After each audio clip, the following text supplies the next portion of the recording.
Salve a tutti, vediamo ora come applicare la formula per la derivata della funzione composta, perché non è sempre chiaro come si applica effettivamente negli esempi, quindi vediamo alcuni esempi.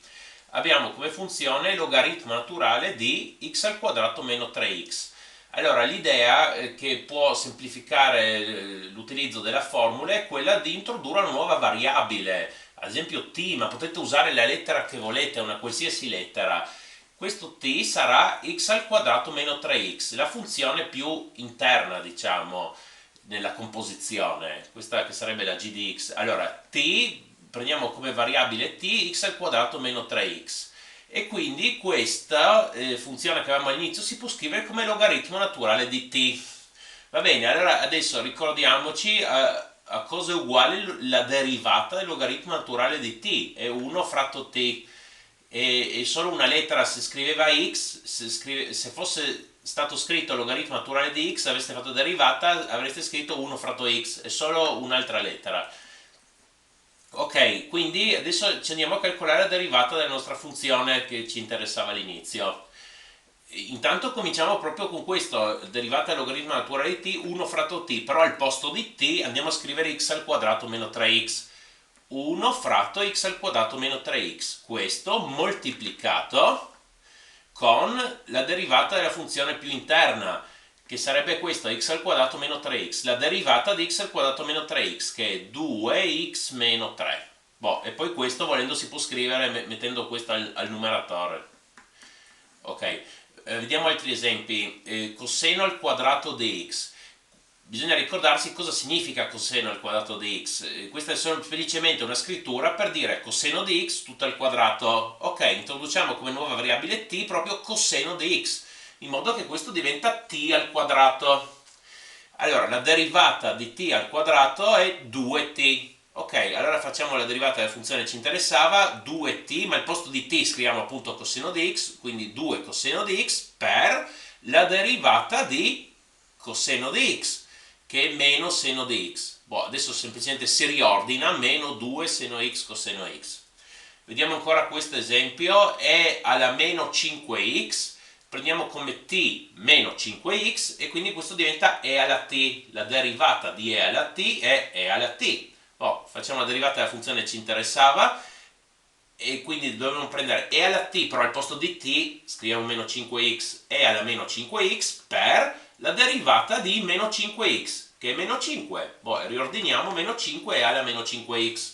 Ok, quello che può essere un caso più difficile è quando ci ritroviamo x, cioè la variabile, sia alla base sia all'esponente. E lì come facciamo? Sembra che non abbiamo nessuna regola per la derivazione di una cosa di questo tipo. Allora cosa si fa? Si scrive questo in una nuova forma, in un'altra forma. Come? Allora questo x alla 3x come lo scriveremo? Basta ricordarsi che l'esponenziale e il logaritmo sono funzioni inverse tra loro. Quindi se io faccio e alla logaritmo naturale di questa cosa, cioè si eliminano tra loro l'esponenziale e il logaritmo, allora trovo sempre x alla 3x. Questo x alla 3x posso scrivere come e al logaritmo naturale di questo, x alla 3x.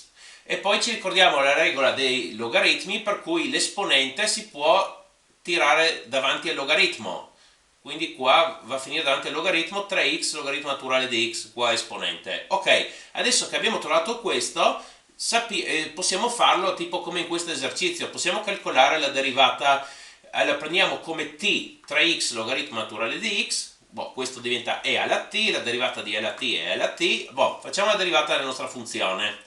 Quindi, come dicevo, derivata di e alla t è alla t, però al posto di t scrivo tutto questo, quindi e alla 3x logaritmo naturale di x per la derivata di cosa? 3x logaritmo naturale di x. Questo lo faccio come derivata di un prodotto di due fattori, 3x moltiplicato con logaritmo naturale di x.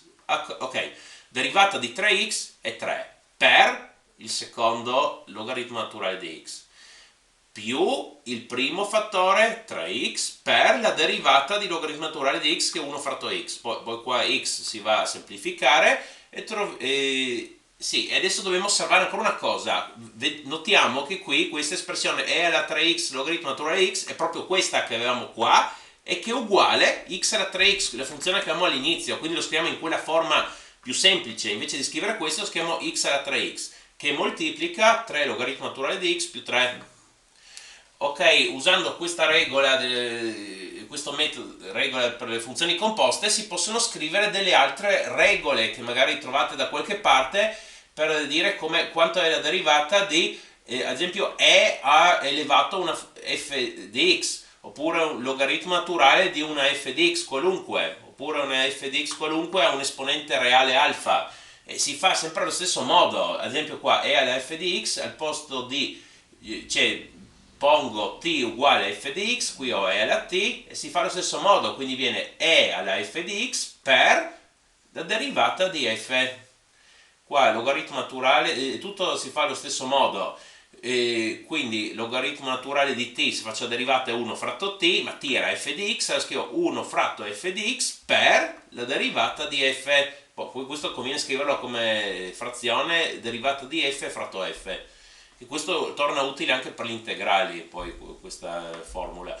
E se ho un f di x a un certo esponente alfa, e qui trovo t alla alfa, la derivata t alla alfa è alfa t all'alfa meno 1, e quindi trovo come derivata di questa funzione alfa f di x all'alfa meno 1 per derivata di f.